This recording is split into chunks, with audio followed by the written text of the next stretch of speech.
¿Qué pasa, YouTube? What's up? How's it going, everybody? Have for y'all today one pretty awesome Uber's Wi-Fi battle I had against KyleRare off of my Discord. Now, if you may have missed my previous Uber's battle, I said this is gonna be my last Uber's Wi-Fi battle for a while now because I've been uploading so much Wi-Fi battles in the Uber's tier, and it's just because Uber's right now is probably my favorite tier in Ultra Sun and Moon. But I will be taking a little break from Uber's Wi-Fi battles, but I'll still be doing Uber's lives for those of you who want to check those out. So yeah, if you enjoyed the video, hit that like button down below and answer the comment question of the day. Sit back and relax because again, this is a bit of a lengthy battle. Again, I don't know what it is about Ubers, man, but just like all my Ubers games are super long, but they turn out to be really close and really fun. So I do hope you guys enjoyed this awesome battle. So I'm using a pretty cool team that was based around Choice Specs Kirim that was passed to me by the amazing Mo, and I'm gonna lead off right with it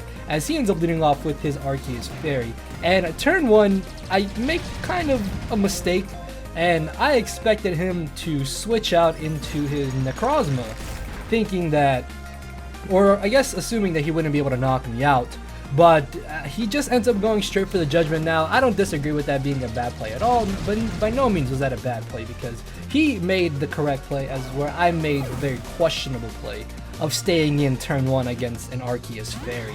I did get a little lucky though, and I got a crit.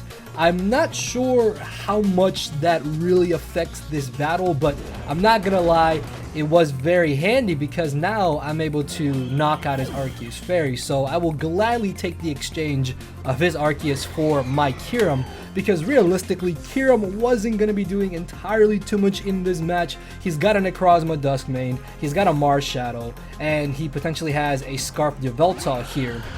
So again, there was not much Kirim was going to do, although it would have been nice to keep around for that Lugia, which Lugia could be a bit of an issue, but if I get a Brox or if I'm able to Toxic it, it's not going to be a problem whatsoever. So I switch here into my Xerneas, expecting him to want to go for the Dark Pulse on the off chance that he was a Scarf variant, because from the build of his team, I expected this to be Scarf Xerneas, but the fact that he went for Toxic here tells me that, okay, this thing is definitely defensive, because I don't really see too many Scarf Yveltals that carry Toxic in general. They're normally Dark Pulse, Foul Play, Oblivion Wing, and U-Turn, although I suppose you could have Toxic over Foul Play. I've seen that a couple times before, but I'm banking on this, and I'm very confident at this early stage in the game that this is a defensive Yveltal. So I'm going to go ahead and pull a double switch here into my Primal Groudon, expecting him to either want to bring in the Necrozma Duskmane or bring in his own Groudon. And he luckily does end up bringing in the Duskmane, which is a lot better for me because now I'm in a perfect scenario where I can just go ahead and get on my Stealth Rocks. There's really no reason he should want to stay in against my Groudon with his Duskmane Necrozma, so he is going to make the safe switch into his Lugia here. And I do wish that this Groudon had Toxic, because it would be absolutely amazing to get a Toxic off on this Lugia, but I'm going to make an aggressive switch in to Mega Metagross here, who was banned from the OU tier and got the boot into Ubers, and it does kind of do a little bit of work against his team on paper. Like, I can wear down the Necrozma, I can pressure the Lugia, I can also bluff against the Lugia that I may have the Ice Punch or the potential Stone Edge. I think Metagross does learn Stone Edge, correct me if I'm wrong, but I do know for a fact it learns Ice Punch, so if I break the multi-scale, I can maybe scare him out like that. Either way though, I do just go for the safe Meteor Mash here, just guaranteeing damage on whatever possibly came in, or wanting to see what his initial switch into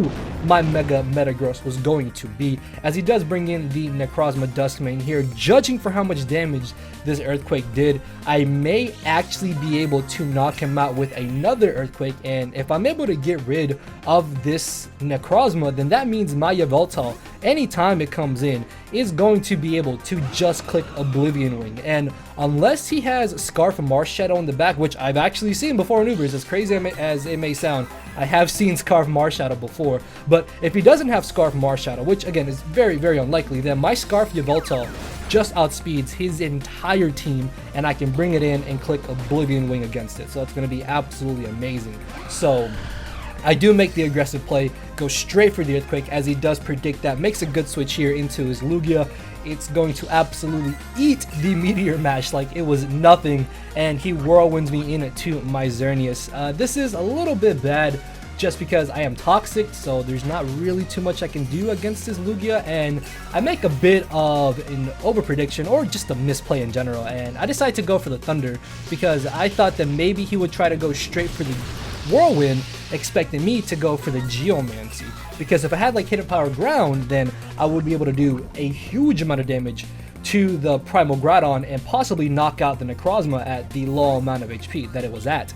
So I decided to be aggressive, go for the Thunder, and I believe I either Moonblast this turn or I Thunder again. Actually, no, I think I actually double switch here because there's no real reason for me to stay in here with Xerneas. With me being toxic, I'm not going to be able to sweep with my Xerneas, and as long as he does still have the combination of Duskmane and Groudon in the back, then Xerneas isn't doing much at all. So I do believe I double switch here into my Arceus Water, expecting either the Groudon to come in or the Necrozma to come in. If you brought in Necrozma, I would be able to hit that with a Water Judgment and maybe knock him out. If he brings in the Groudon here, I can possibly go for a Toxic, and then that way I can put it on a timer, and every time it's switching in and out, it's going to be taking Stealth Rock's damage on top of the Toxic damage. But he does make a good switch here directly into his Necrozma Duskmane form, and this was a little bit annoying, but I was really not in a scenario of where I could safely go for a Water Judgment, so he knew I wouldn't do that. He probably expected the Toxic or the Ice Beam, so all in all, Necrozma Duskmane was a very safe and good play on his part to bring in here, as I do expect him to want to go for the Morning Sun, so I'm going to make an aggressive switch here directly into my Yveltal. And the main reason I want to do this is because if he does want to leave in the Necrozma here, then I will be able to 2-hit KO him. There's also the chance that he may think I'll predict him to switch out and expect me to go for the Oblivion Wing or the U-turn and stay in. So I really felt like I didn't lose too much in just being aggressive and making the obvious play in Dark Pulsing here, as I do nothing. I think I just did leftovers damage to this Yveltal, honestly. Like, that Dark Pulse did 0, and it kind of baffles me just how amazing defensive Yveltal really is in the Ubers tier. I think Yveltal has been the one Ubers Pokemon that I never really liked, but since playing it so much in Ultra Sun and Moon, it's really risen to like my top 5 favorite Ubers Pokemon, because it's such a good Specs Mon, Scarf Mon, and defensive Mon as well, man. Yveltal just, it does so much. Use Yveltal, guys. It's so good. It's so good. So I bring in my Xerneas here, as I believe he either U-turned or he switched out into his Groudon, and I'm gonna make a bit of a questionable play here by going for the Geomancy. My thought was that if he doesn't have the Roar, then there is a chance that he can miss the Precipice Blade, or there's a chance that he may expect me to switch out and double out possibly. So I just Geomancy here on the off chance that I could get off a huge hit on this Groudon. Plus, honestly, a regular Moonblast wouldn't have done entirely too much damage as it is to this Groudon. So yeah, in the long run, probably should have Moonblasted there. That was kind of a questionable play on my part, because yeah, this Groudon would be at a little bit lower HP, but hey, hindsight's 20/20 and nothing I can do about it now. As I bring in my Yveltal here, I can either Dark Pulse or I can Oblivion Wing, and because I'm expecting him to switch into his Necrozma, thinking that I would go for the Oblivion Wing to gain back HP, I actually go for the Dark Pulse here, and I get a little lucky and I get the crit.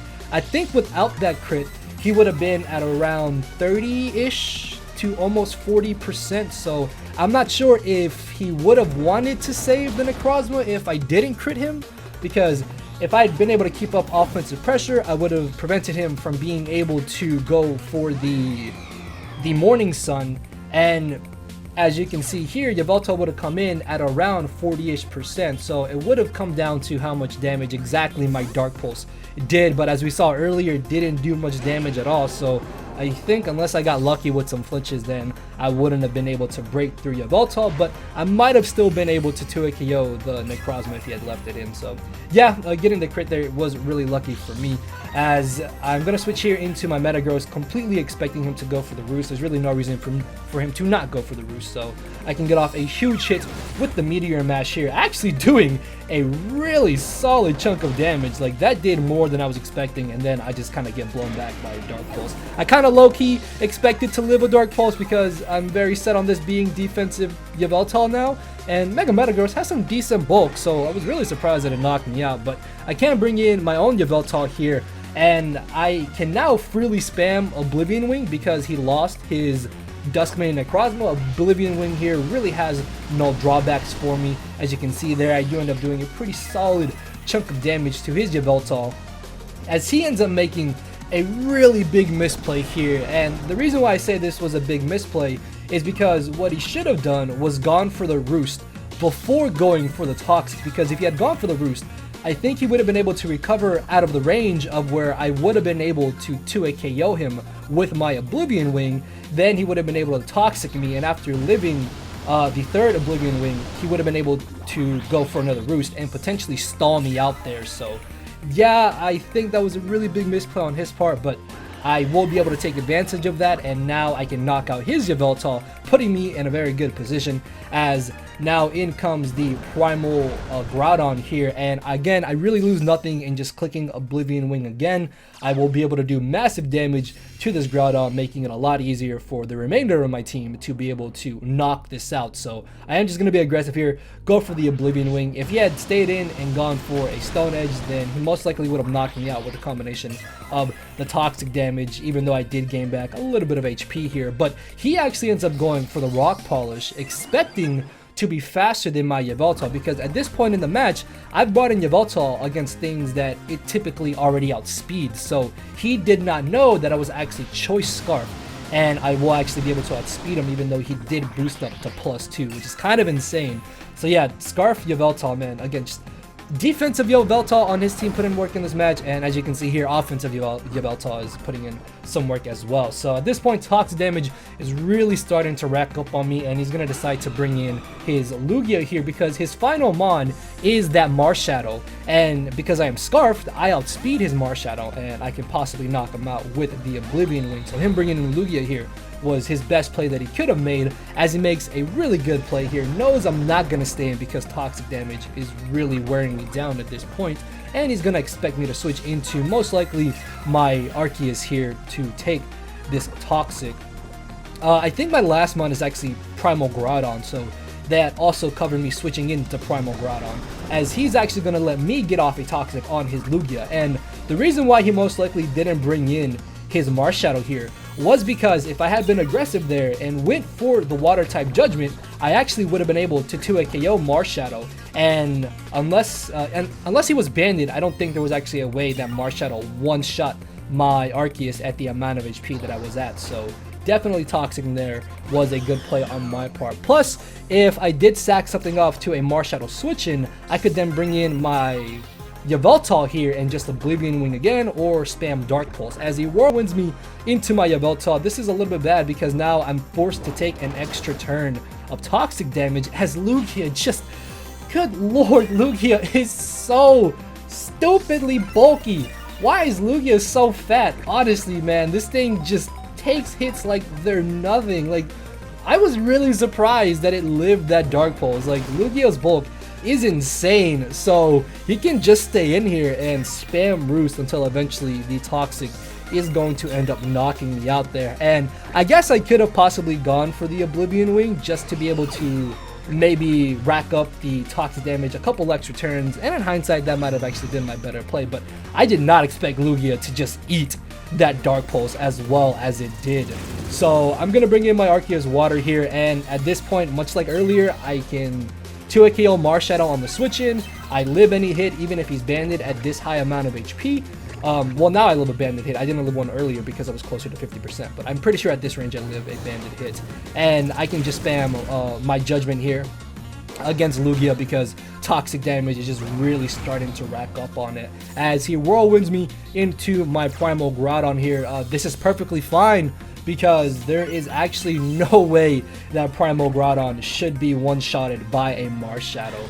And it's kind of surprising to me just how much less Marshadow is seen in the Ubers tier nowadays, because when it first moved up to Ubers, I saw it everywhere, like it was everywhere. But since Ultra Sun and Moon, you don't really see Marshadow too often, and I'm guessing that's just because the metagame has evolved to be able to deal with Marshadow. So I'm able to live the hit and in return knock him out with the Precipice Blade, and that will be the 2-0 in my favor. So very, very good game to KyleRare. Of course, if you guys would ever like to battle me, come to my Discord. That is where I try to take battles. I will hopefully be taking some today when this goes up. If not, then tomorrow for sure. Just been busy and just dealing with real life stuff the past couple days. So yeah, really do hope you guys enjoyed. If you did, you know what to do. Also answer the comment question of the day. And with that being said, I will see all your lovely faces tomorrow with a Showdown Live and another Wi-Fi battle. So thank you all for watching, guys. Later, everybody. I'm not here to make friends, it's time to attack and deplete your HP with a final smash. Don't make me turn around and pull a 6-foot hacks. 6 foot hacks, yeah. 6 foot hacks, yeah. 6 foot hacks.